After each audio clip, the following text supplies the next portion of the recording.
1 in 3 people experience it almost daily.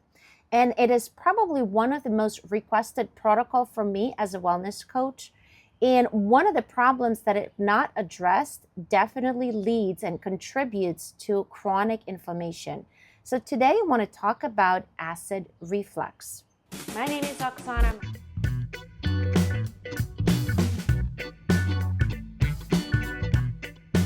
A little bit of my favorite blend spice.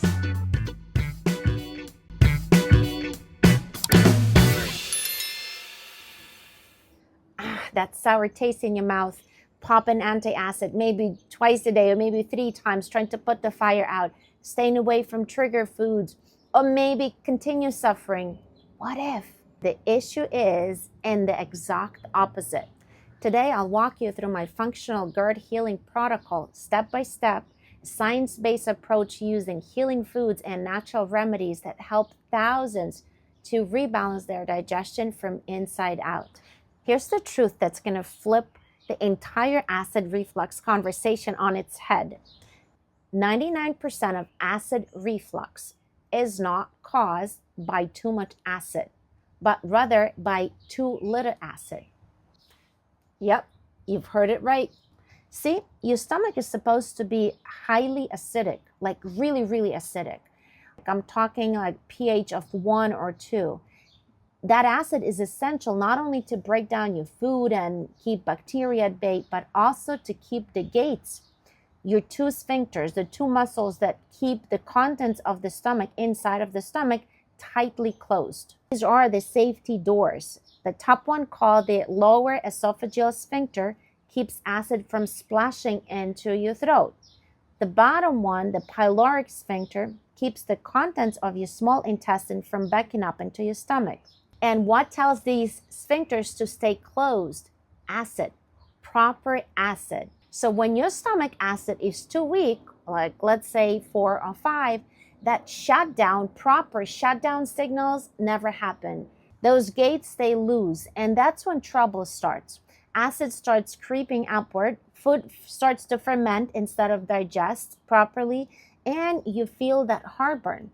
And bile from the small intestine can sneak upward into the stomach, causing bloating, discomfort, and even nausea to some people. Taking antacids and acid-blocking medications might solve the problem for a moment, but they're not solving the real issue. In fact, they're often making it worse long-term, because by reducing stomach acid even further, you're keeping those sphincters open longer, and that keeps the reflux going. It becomes a vicious cycle of symptom relief and dependency. My protocol is going to focus on 2 things. First, increasing stomach acidity, and second, addressing the inflammation of the stomach lining, of digestive system lining. And by doing these 2 things, we're going to help our body do what it does best, which is self-healing. So, number 1, apple cider vinegar. This golden liquid is life-changing. It helps restore proper acidity in your stomach naturally, which tells the sphincters to close tightly and keep acid where it belongs, inside your stomach.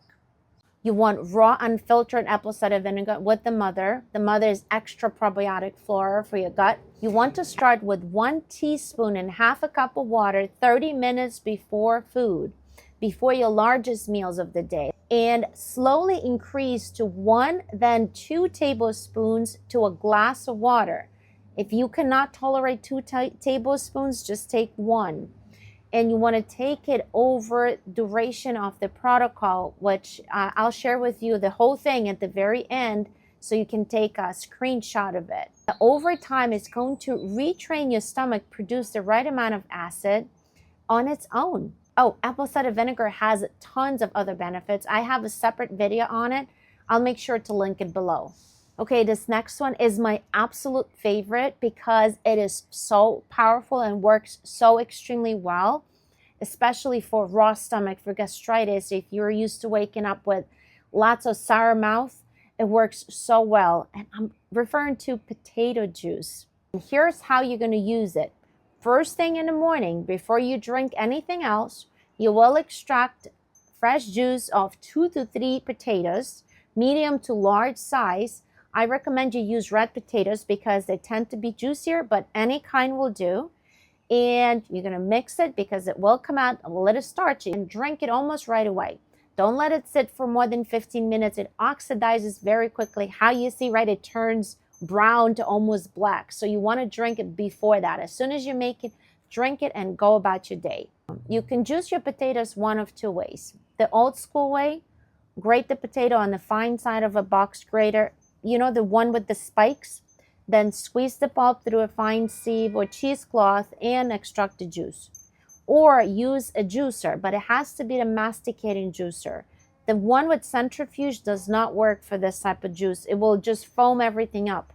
So even with this juicer, you need to still strain it to get any pieces of raw potato out and then drink it. You want to drink this juice for 10 days straight, and then take a break for 10 days, and then repeat the cycle 2 more times. But I definitely recommend you watch to the end so you grab the entire protocol, because there's something else you can do in the 10-day break. Okay, I can already hear your questions. Wait, isn't potato juice full of starch? Isn't starch bad for you? Yes, potatoes do contain starch, but in this context, we're not worried about the kind that spikes blood sugar.